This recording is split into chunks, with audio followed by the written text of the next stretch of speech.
Okay, I'm going to show you guys just how fast it is to use a PEX cutoff tool. This is absolutely amazing. As you start squeezing it, it just ratchets this blade down and cuts a clean line on your PEX. So I'm about to put some shutoffs on here. I'm going to show you just how smooth this is, okay? I'm going to line this blade up with my mark on my PEX.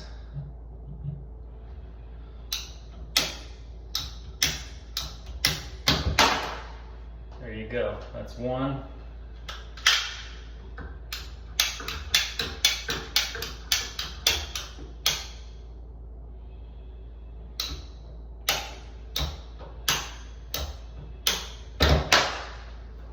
That's two. I'm ready to put my shutoffs on.